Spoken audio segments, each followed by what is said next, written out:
Juan José Rendón, especialista en temas electorales. El señor Rendón trabaja en México, pero viajó a su país para votar este domingo. Gracias por acompañarnos, señor Rendón. Muy buenas noches. Gracias, Patricia. Saludos, buenas noches a ti y a tu audiencia. ¿En qué consiste su denuncia sobre el fraude en la votación? Realmente no es ni denuncia, es un descubrimiento técnico a partir de una solicitud de auditoría del gobernador del estado Bolívar, el señor Rojas Suárez, que nos permitió, porque estábamos en el país, revisar las actas de escrutinio que daban las máquinas electorales en su estado.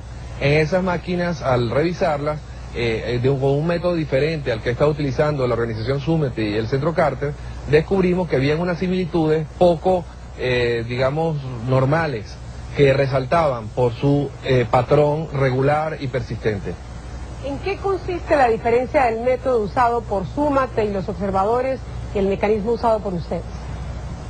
Básicamente, la diferencia es que el método que usó el Centro Carter, Súmate y la OEA es un método muestral, es decir, que toman unidades probabilísticas de diferentes centros electorales, esas actas las suman, las contabilizan entre sí, les da una tendencia o les da una proyección que les permite determinar si se parecen entre sí o no. Y por supuesto, si utilizan todas el mismo método, van a dar el mismo resultado. El método que usamos nosotros es un método de estudio a profundidad, es decir, agarramos un centro electoral, analizamos mesa por mesa, el libro cuaderno por cuaderno y acta por acta. Y cuando comparas dentro de una misma mesa 3 cuadernos diferentes, 3 actas diferentes, con número de votantes diferentes, coinciden los números de respuesta por el sí. No solamente en una mesa, que ya sería significativo, porque es sumamente improbable que eso ocurra, sino que ocurre en muchas mesas, en ese mismo lugar. Solamente de 60 que revisamos, conseguimos 19.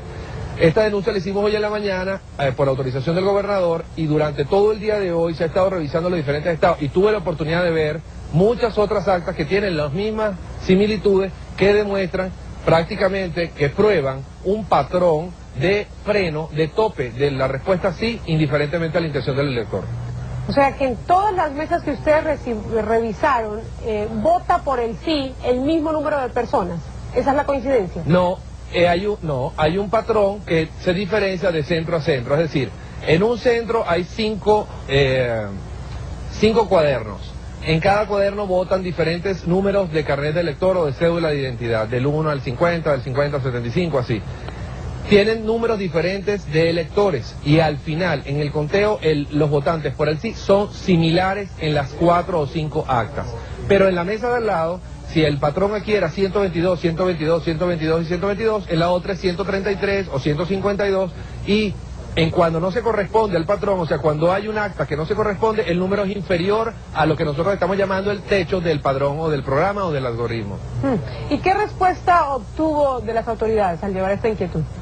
Bueno, en este momento el presidente de la República, el vicepresidente de la República, el CNE y sus autoridades han mantenido un silencio interesante, digamos, desde esta tarde hasta la noche.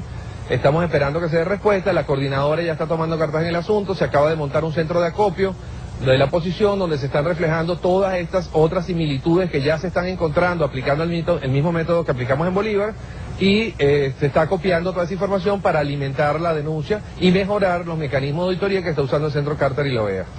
¿Qué le parece el anuncio del expresidente Carter hoy? Es interesante, es parte de una búsqueda de legitimidad para cualquiera de las partes, ya sea para el sí que para el no. La realidad es que el método sigue siendo una reproducción en una medida, y que lo novedoso va a permitir dilucidar si el fraude existió o no. Si en 360 mesas al azar se contrastan las actas contra el contenido de las cajas y da diferente, eso lo que quiere decir es que la acta mataba al voto a través de un proceso electrónico de generación de un padrón diferenciado, pero observable a fin de cuentas. Gracias, señor Rendón, por acompañarnos esta noche en Panorama. Muchísimas gracias, Patricia. El observador Juan José Rendón, especialista en temas electorales, hablándonos desde Caracas.